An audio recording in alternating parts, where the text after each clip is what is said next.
les traîtres, ceux qui nous trahissent ou ceux qui trahissent tout court. Demain aura lieu la diffusion de la dernière saison de cette télé-réalité qui s'appelle, cette émission qui s'appelle Les Traîtres.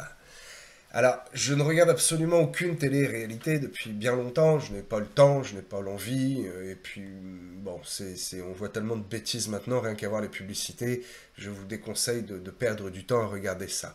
Prenez plutôt du temps, rachetez le temps en vous mettant à part, en lisant la parole de Dieu, ou au moins en regardant des choses un peu moins décérébrées. Bref, cette série-là, je vais probablement regarder le premier épisode, ça m'étonnerait que je suive, mais je vais y porter un intérêt. Parce qu'il y a un invité particulier, un candidat très particulier, dans la personne du pasteur Cospiel. Vous le savez peut-être vous ne le savez pas. J'ai été très très surpris quand je l'ai appris il y a 15 jours, je crois, au studio SPM, hein, voilà, l'apôtre qui en parlait rapidement. Alors je vais regarder pour voir, non pas pour juger, mais pour apprendre, pour voir comment le monde, comment l'animateur qui se fait appeler magicien va piéger le pasteur Cospiel. Et c'est certainement un piège, parce que déjà, publiquement, il a déclaré quelque chose qui m'a, moi, quand je l'ai lu tout à l'heure, m'a vraiment choqué. Il a déclaré, le but principal, c'est de briller, d'impacter, d'influencer, et enfin, quand même, d'annoncer le Seigneur. Personnellement, je ne l'aurais pas dit dans cet ordre-là, mais chacun revoit l'ordre de ses propres priorités. Quand j'entends que cet homme-là dit que le but principal c'est de briller, eh bien je ne suis pas tout à fait d'accord. J'espère qu'il va être à la hauteur, qu'il ne va pas humilier l'Église de France et qu'il ne va pas lui-même eh bien, se faire maudire par ces gens-là qui sont du monde et qui n'attendent qu'une chose venant d'un pasteur, c'est bien sûr la faute. Bien. Ce qui est étonnant, et puis je vais basculer après vraiment vers ma prédication, c'est que le père spirituel de ce pasteur, qui est, je peux le dire, et c'est un homme de Dieu que je respecte énormément parce qu'on reconnaît un arbre à ses fruits, et cet homme de Dieu a de nombreux fruits. Il s'agit du pasteur Marcelo Tunasi. Il est étonnant de voir que son pasteur, son père spirituel, son référent, ne s'oppose pas et ne lui est pas dit « Attends, tu fais une erreur, c'est un piège ». Celui-là même qui prêche du haut de l'estrade que si un chrétien fume, eh bien il va directement en enfer, que que Dieu est vraiment très très dur et que beaucoup ne seront pas sauvés. Je crois personnellement que beaucoup ne seront pas enlevés, mais je crois que nous sommes sauvés par la grâce.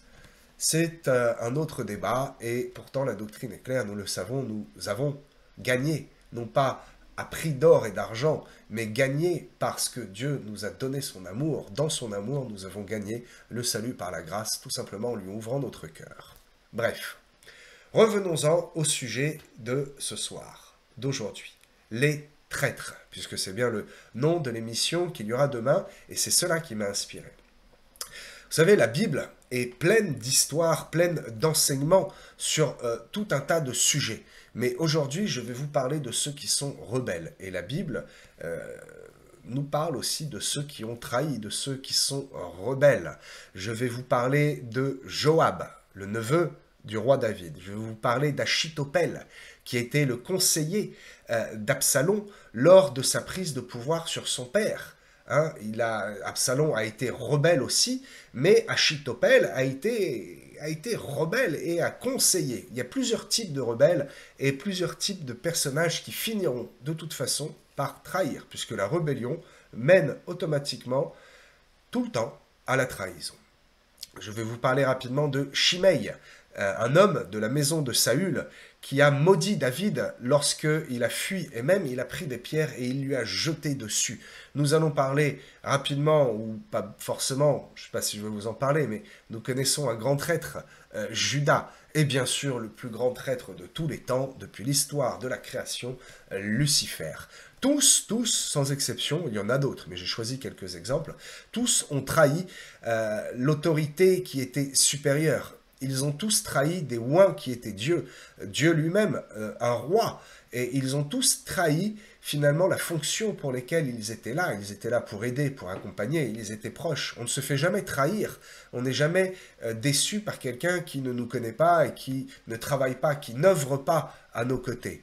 Ces gens-là, ces personnages-là, ont choisi volontairement de trahir, parce que par leur propre force, ils ont estimé qu'ils étaient supérieurs et qu'ils auraient gain de cause sur la personne qui a été élue de Dieu. Commençons par Joab. Joab, qui était donc neveu du roi David et qui était proche, puisqu'il avait une fonction très très importante et intéressante. Il s'agit du chef de l'armée. Il était chef de l'armée du roi de David. Et pourtant, il a trahi, comme d'autres. On peut penser que Joab était un bon serviteur de David, mais ça, ce sont les apparences. Méfiez-vous, mes amis, des apparences, parce qu'en fait, cet homme-là n'écoute pas ce que David lui demande de faire. Et même, il en fait qu'à sa tête et il va tuer le fils de David, Absalom, un fils qui était rebelle. Mais ce n'était pas son affaire, ce n'était pas à lui de le faire. Et il l'a fait, il a trahi David en tuant déjà son propre fils. Joab n'en a fait qu'à sa tête. Il a tué également, vous lirez dans 2 Samuel chapitre 3 verset 27, il a tué Abner à Hébron lors d'une bataille, alors que David voulait la paix. David voulait vraiment éviter la guerre. Et il tua Abner parce qu'il pensait que David se trompait à ce sujet. Et que son propre jugement, donc Joab, pensait que son propre jugement valait mieux que celui de son roi, que celui du roi de Dieu. Il a laissé son besoin de vengeance prendre le dessus et il s'est convaincu lui-même que la décision était bonne. Lisez le livre de 2 Samuel, lisez la Bible en général, mais roi, 1 Samuel, 2 Samuel sont vraiment des livres très intéressants au niveau de l'histoire. Et dans cette histoire, nous avons beaucoup de choses à en tirer pour nous encore aujourd'hui. Parlons d'Absalom. Donc Absalom, le fils de David. David a eu plusieurs fils avec plusieurs femmes. Donc Absalom, qui veut venger le viol de sa sœur Tamar par ce même Amnon. C'est pour cela que cet homme a été tué. Ils sont tous enfants de David. Il s'agit ici des proches de David et qui se sont tous finalement tirés dans les pattes et qui ont tous trahi la volonté du Père, la volonté du roi, la volonté de David. David aurait dû appliquer la loi décrite dans le Lévitique concernant son demi-fils, qui a violé sa fille. Pourtant, il reste passif. Il choisit de ne pas châtier son fils, et c'est pour une bonne raison. Mais Absalom, qui mijote son coup en douce, prépare, et lui a choisi de dire « Je vais tuer Amnon, je vais tuer mon demi-frère dans le dos du père, dans le dos du roi, de celui qui nous gouverne. » Et Absalom a eu un plan très très spécial, un plan, comme je dis souvent dans mes expressions, une fourberie de scapin, un grand fourbe, parce qu'il n'a rien dit, il n'a rien fait, absolument pas le petit doigt, il n'a rien laissé transpirer pendant 2 ans, ni en bien, ni en mal. Il est resté neutre, il est resté tiède. C'était le début d'une trahison, le début, d'un homme qui était déjà très très rebelle et qui a fini par aller jusqu'à l'acte de tuer son demi-frère et de trahir son père. Vous savez, il faut toujours se méfier des gens, des personnes qui ne dévoilent pas ce qu'ils pensent, qui sont trop neutres, qui sont trop tièdes et qui ne disent jamais quel est leur ressenti. Méfiez-vous, faites attention de ceux qui restent trop passifs et qui restent toujours en retrait, juste à observer, prêts à intervenir au bon moment. Non, nous devons être bouillants, nous devons manifester les désirs de notre cœur, nous devons manifester par notre bouche ce que notre tête, ce que notre esprit dit, pense et nous conduit à faire. Ne restons pas inactifs. Il est donc écrit dans 2 Samuel chapitre 13 verset 22 que Absalom, pendant 2 ans, ne fit absolument rien. Cet homme était un sanguin et ce comportement ne lui ressemblait absolument pas. Ça, c'est la première étape, je l'ai dit, vers la trahison. Le pasteur qui écrit beaucoup de livres et qui a écrit un livre qui m'a beaucoup plu, le pasteur Dag Heward Mills le dit. C'est la première étape, la passivité. La passivité, le fait de ne rien faire, c'est la première étape vers un chemin qui va pousser à trahir. Parce que la personne, si elle est d'accord, va le manifester, ou dans son attitude, ou dans sa bouche. Et si vraiment elle est d'accord, forcément, son corps va s'exprimer, sa chair, sa bouche va s'exprimer. S'il n'est pas d'accord, il doit s'exprimer tout de suite et faire le point, discutons-en. Mais s'il ne dit rien, c'est que cela cache quelque chose. D'abord, eh bien, le silence, l'éloignement, la position de quelqu'un qui est tiède et qui fait juste qu'observer, qui ne fait rien et qui attend. Puis ensuite viennent le temps des critiques. Regardez, Marie et Aaron ont parlé eux-mêmes contre Moïse. Ils chuchotèrent, ils murmurèrent contre Moïse. Nombre, chapitre 12, verset 1, vous trouverez cette histoire.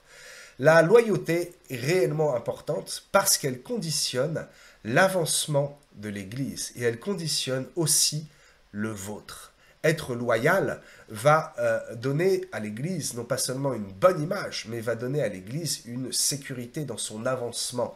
Une Église, le corps de Christ et une Église locale, a du mal à avancer lorsqu'il y a des personnes qui ne sont pas loyales. On ne peut pas faire un grand bout de chemin avec quelqu'un avec qui nous ne sommes pas sûrs, surtout dans les temps dans lesquels nous courons. Nous devons être sûrs de la position de chaque enfant de Dieu, de chaque frère et de chaque sœur. Nous devons être sûrs qu'ils iront réellement jusqu'au bout et qu'ils ne lâcheront pas la charrue en route. Vous connaissez ce verset de celui qui met la main à la charrue et qui ensuite regarde en arrière. C'est malheureux, c'est malheureux.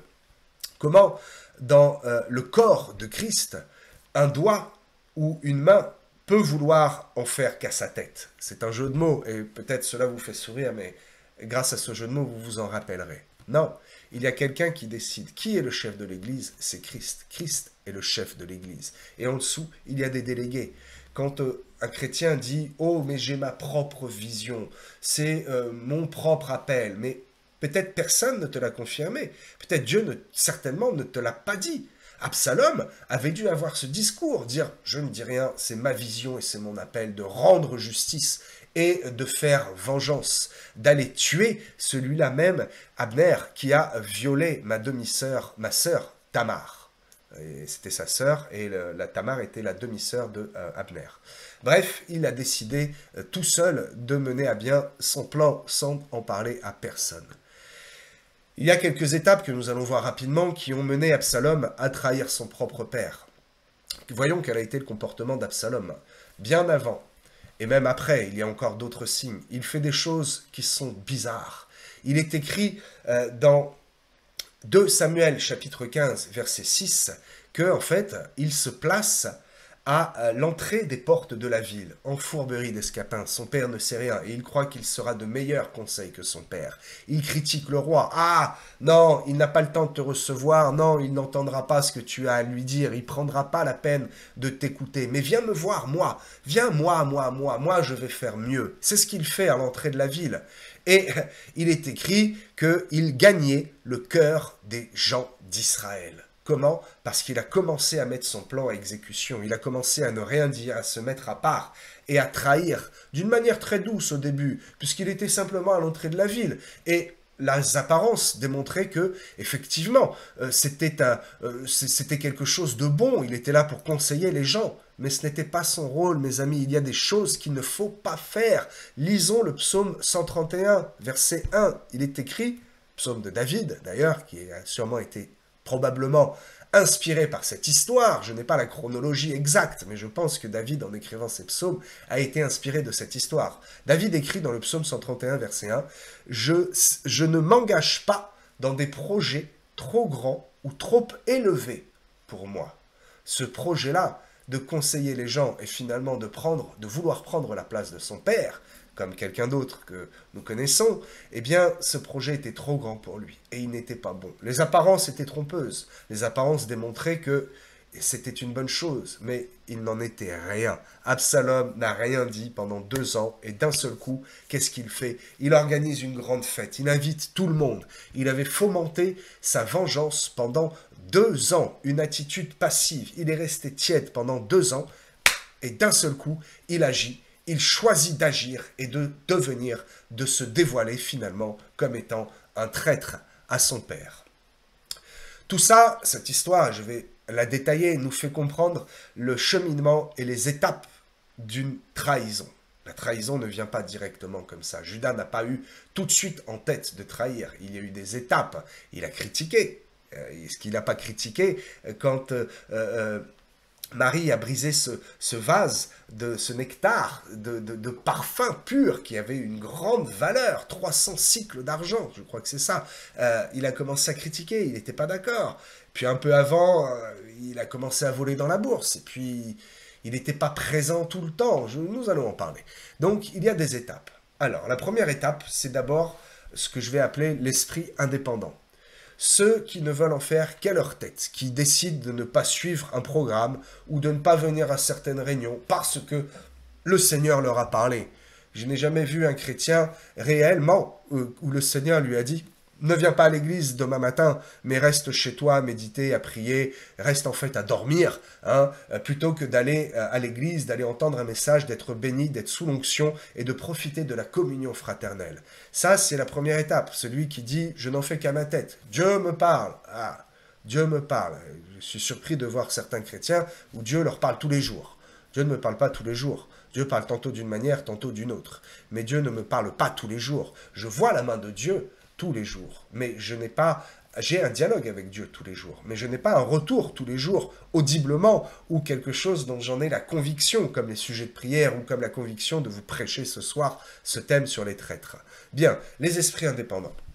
La deuxième étape, c'est ceux qui ont offensé, ou plutôt qui estiment avoir été offensés. Ceux qui sont perpétuellement une source de problèmes dans l'Église et qui viennent toujours apporter des problèmes en disant « Oh, lui a dit ça, mais ce sont des enfants spirituels, ils ne sont pas capables de pardonner et de porter ça sur leurs propres épaules parce qu'eux-mêmes sont portés par Christ. Donc, les esprits indépendants, ceux qui se sentent toujours offensés et qui sont finalement l'objet de scandales et qui sont, comme un certain verset nous le dit, cette expression, qui deviennent tout le temps en permanence des pierres d'achoppement.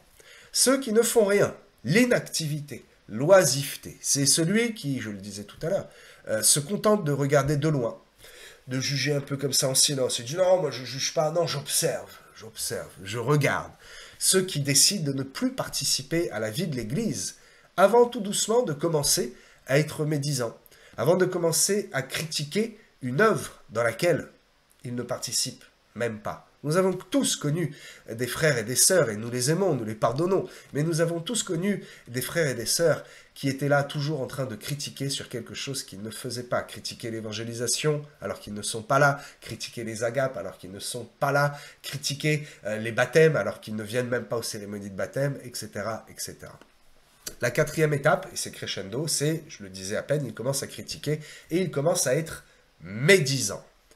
Ceux qui critiquent d'abord en secret, et puis ensuite ceux qui critiquent ouvertement. Marie et Aaron ont critiqué et ont parlé contre Moïse. D'abord le chuchotement, et puis quelqu'un entend, et puis ça se répand, et puis on n'a plus honte de le dire. Parce que c'est la cinquième étape. On commence le recrutement. On commence à en parler un peu plus. C'est l'étape où le chrétien ne veut plus être seul à être en désaccord avec l'Église, avec la doctrine ou avec son pasteur. Et il veut partager son désaccord parce que cela lui donnerait raison. Et donc il commence à recruter un peu autour de lui afin de trouver du soutien et finalement afin de se justifier, de se prouver à lui-même qu'il a raison.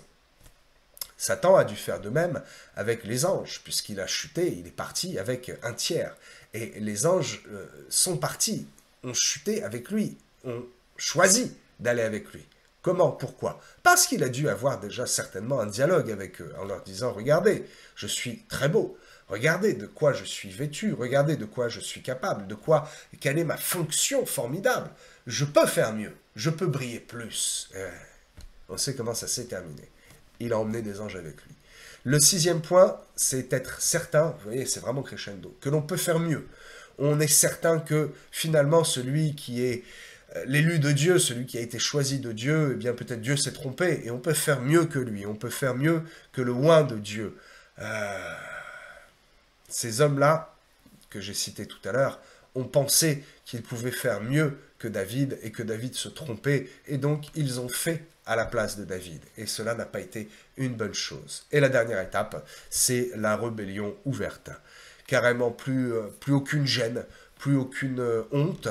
Et on vient, on alpague le pasteur, on lui tape sur l'épaule en lui disant « Hé frère, tu sais, attends là, moi je te reprends, tu sais ce que tu as prêché, c'est pas bien. Attends, tu sais frère, permets-moi de te dire que moi j'ai une vision sur ta vie. » Alors cela est possible. Un chrétien dans les rangs peut avoir une vision, une parole pour le pasteur, pour l'évangéliste, pour l'apôtre, pour le prophète. Mais c'est quand même rare. Dieu passe rarement, fait rarement cela. Mais c'est possible. Mais celui qui va venir et qui va avoir cette attitude envers le pasteur, directement on se dit, ça c'est signe que, en fait, c'est pas Dieu qui lui a parlé. C'est ce qu'il a envie de me dire et il prend pour prétexte que c'est Dieu qui vient me dire. Tu vois Continuons. Prenons l'exemple maintenant de ce que donne la loyauté. Vous savez, ces personnages-là ne sont pas des exemples. Souvenez-vous simplement que le salut est personnel. Et Judas n'a très certainement pas eu son salut. Il est passé à côté parce qu'il a choisi de trahir. Prenons maintenant un exemple d'un homme qui a fait, lui, le bon choix et qui a eu aussi eh bien, des conséquences. Il a payé un prix. Parlons de la loyauté qu'a eu Jonathan envers David. Cela lui a coûté la relation avec son propre père. Mais au travers de la relation d'amitié, d'amour sincère et sain, de fidélité qu'il a eue avec son ami David, vous pouvez me dire, oui, mais il a trahi son père. Oui, mais qui était son père? Valait-il mieux trahir David ou Saül, ce roi qui était névrosé et qui est tombé dans la fin de sa vie dans la folie? Eh bien oui, il a choisi de mettre de côté la relation avec son père pour avoir une relation réelle, sincère et fidèle avec un vrai homme de Dieu, avec un vrai élu de Dieu, j'ai nommé David. Moïse, souvenez-vous de l'histoire de Moïse, quand il a carrément abandonné son statut d'enfant de Pharaon. Vous lirez Hébreux 11, 24. C'est par la foi que Moïse, devenu grand, a refusé d'être appelé fils de la fille de Pharaon. Moïse, pour obéir à Dieu et être fidèle à Dieu, a refusé ce statut. Il aurait pu être eh bien, l'équivalent de Pharaon, il aurait pu être son bras droit et avoir cette tenue blanche, cet anneau qui aurait été le signe du pouvoir, et il aurait pu avoir le même pouvoir que Pharaon. Et il a refusé, il a préféré obéir à Dieu et non pas être chef des Égyptiens, mais devenir le chef, le guide, eh bien, de son peuple des Hébreux. Celui-ci a fait vraiment un bon choix. Sachez que la loyauté envers votre Église, la loyauté envers votre homme de Dieu, eh bien, reflète et révèle la loyauté que vous avez envers Dieu lui-même, puisque Dieu passe par des hommes. Si vous n'êtes pas capable d'être loyal envers un ministère, comment serez-vous loyal et fidèle envers Dieu? Cela se révélera difficile. Continuons. Je vois le temps qui passe et j'avais prévu de vous dire, j'ai le texte sous les yeux, tout un tas de choses. Donc, revenons eh bien, à ceux qui sont traîtres. Revenons à ceux qui ont choisi d'être humbles. Et cette histoire me revient. Vous savez, les disciples, lorsqu'ils ont choisi de servir le Seigneur, lorsqu'ils ont choisi de le suivre, ils sont restés humbles. Que s'est-il passé quand Jésus a fait la multiplication des pains? Ils étaient pourtant honorés et ils auraient dû être sur le devant de la scène. Que font-ils? Ils se transforment en serviteurs, en serveurs, et ils se transforment en éboueurs. C'est eux-mêmes qui ont été et qui ont distribué. Ils auraient pu dire, mais attends, oh, moi je suis trop élevé, Jésus, tu peux pas le faire toi-même, fais un miracle. Ou au pire, prends donc un kidam. Non, ils ont accepté de se faire petits et d'aller distribuer le pain. Et à la fin, ils ont accepté d'aller ramasser les morceaux, d'aller ramasser les bannettes et de rendre compte à Christ, qui est le chef de l'Église. Judas. Vous voyez, on fait des allers-retours. Hein, voilà. Judas. Comment a commencé la traîtrise de Judas, je le disais tout à l'heure? Eh bien, il a commencé à ne pas être présent dans beaucoup de réunions, dans beaucoup d'événements et de rassemblements que Jésus faisait. Regardez bien, son nom est très peu mentionné au travers des évangiles. Il était là sans être là. Il était là, il tenait un rôle Et dans son rôle en fourberie d'escapin, n'est-ce pas, il volait dans la caisse, il observait de loin et il critiquait jusqu'au moment où cela l'a mené eh bien, à tomber et à vendre Jésus contre 30 pièces d'argent. J'avais déjà évoqué le sujet, je vous prêcherai cela peut-être encore plus tard. Pourquoi 30 pièces d'argent? À quoi correspond cette somme? Et qu'est-il devenu de cette somme et de cet homme qui a trahi? Pourquoi a-t-il trahi Jésus? Qui voudrait combattre Dieu? Parce qu'il pensait que peut-être son ministère n'était pas authentique. Et il a laissé la porte ouverte eh bien, à Satan qui s'est engouffré. Pourquoi? Parce qu'il y a eu des étapes que je vous ai énumérées précédemment, les 7 étapes qui mènent à la trahison. Tout au début, quand il a été recruté, entre guillemets, comme les disciples, je pense qu'il n'avait pas de sentiment de trahison. Mais il est devenu, à force de trop de familiarité, il n'a plus vu Jésus comme étant un saint, comme étant un représentant de Dieu, mais il l'a vu comme un simple homme. Et à cause de cela, il n'a pas eu la crainte de commencer à le trahir, de commencer à ne plus le suivre toujours, à le critiquer et finalement à le vendre. Trop de familiarité avec un homme de Dieu n'est pas bonne, mes amis. À cause de ce comportement, eh bien, il a laissé la porte s'ouvrir, et je le disais à peine, Satan s'y est engouffré. Seriez-vous familier avec le maire de votre village ou de votre commune, avec un élu municipal? Seriez-vous familier avec un premier ministre, un ministre? Non, je ne pense pas. Alors pourquoi certains le sont, et le sont beaucoup trop, avec un homme de Dieu? Sachez qu'un homme de Dieu est beaucoup plus important qu'un maire ou qu'un premier ministre. Parce que quoi? Parce qu'il occupe une fonction divine. Et un homme de Dieu prendra soin de votre âme. Un politicien prendra soin de son propre corps et de son propre porte-monnaie. Et pourtant, beaucoup leur donnent beaucoup plus de respect et de déférence qu'à un homme de Dieu. Allons, je vois l'heure qui passe. Allons rapidement, je ne vais pas vous le lire parce que ça va prendre beaucoup de temps, mais lisez-le chez vous, prenez la référence de Matthieu 8, verset 8, et vous allez être étonné de ce que ce verset peut signifier. Il s'agit de se séparer de ce qui peut nous faire pécher, hein, l'œil, la main, le pied, de tout ce qui peut être source de péché. Donc c'est Jésus qui parle à ses disciples et également au peuple. Il y a 2 niveaux de compréhension. Comprenez bien que le premier niveau s'adresse d'abord et s'applique à nos vies personnelles, de savoir éloigner de nous la tentation du péché. Si ton œil te fait pécher, enlève-le. Vaut mieux entrer dans la Jérusalem céleste avec un œil en moins, plutôt que de ne pas y entrer à cause de notre œil. La main, c'est pareil, le pied, tous les membres du corps peuvent nous faire pécher, donc il ne s'agit pas de se couper la main ou de s'arracher l'œil, mais il s'agit d'enlever les moyens qui nous mènent, les moyens qui nous mènent à la tentation et qui mènent la tentation au péché. Mais cela s'adresse également, donc je l'ai dit, aux disciples, mais à la foule. Donc la foule le comprend comme cela. Mais comment le comprennent les disciples, puisque eux l'ont déjà compris? Eh bien, c'est un message pour les générations futures et pour les responsables d'Église, et pour nous, donc générations futures, et les responsables de l'Église de l'époque. Cela nous fait comprendre qu'il faut savoir se séparer, non pas seulement du pied, de l'œil, de la main, mais profondément de ce que cela signifie. Allons voir rapidement dans le grec profond. Que veut dire le mot main? Chair. Le mot chair, c'est la main, et le sens profond, c'est ce qui nous intéresse, c'est l'aide de quelqu'un. Et c'est dans mon livre Les symboles bibliques, la main, c'est quelque chose qui crée, qui aide, qui vient en soutien, en secours. D'accord? C'est l'aide de quelqu'un. Dans le sens profond et dans le sens qu'il explique aux disciples, séparez-vous, coupez la main, c'est eh bien finalement se séparer de quelqu'un qui est là et qui nous aide, mais qui ne fait pas le travail comme il faut. Si Jésus s'était séparé, il ne l'a pas fait parce qu'il savait très bien, il fallait que cela se passe comme ça.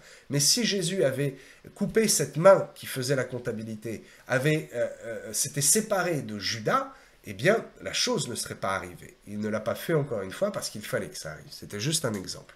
Si l'on étudie également le mot pied, je vais prendre quand même ce verset de Matthieu 8, verset 18, verset 8.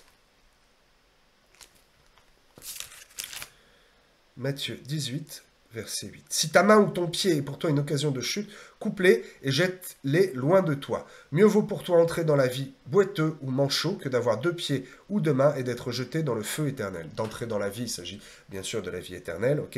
Et si ton œil est pour toi une occasion de chute, arrache-le et jette-le loin de toi. Mieux vaut pour toi entrer dans la vie n'ayant qu'un œil que d'avoir 2 œils, d'être jeté dans le feu de la géhenne. Bien. Il faut donc savoir se séparer de certains membres physiques. Parce que le mot chair veut dire en premier lieu la main, mais veut dire celui qui t'aide. Le mot pied, dans le grec, c'est pouce. Ça signifie, en deuxième sens profond, ton marchepied. Comme dans le verset de Luc, chapitre 23, verset 43, « Jusqu'à ce que je fasse de tes ennemis ton marchepied. » Le marchepied, ici, c'est une aide, quelque chose sur lequel on s'appuie. Eh bien, il y a des personnes dans l'Église qui sont nos appuis et sur lesquels on s'appuie et qui pourtant vont trahir. On se doit de s'en séparer. Et si on veut aller encore plus loin, avec le mot « chute », pour ne pas chuter, c'est « scandalisons », afin que ce ne soit pas un objet de chute. Le mot « scandalisons » veut dire littéralement « pierre d'achoppement », veut dire littéralement « un obstacle ».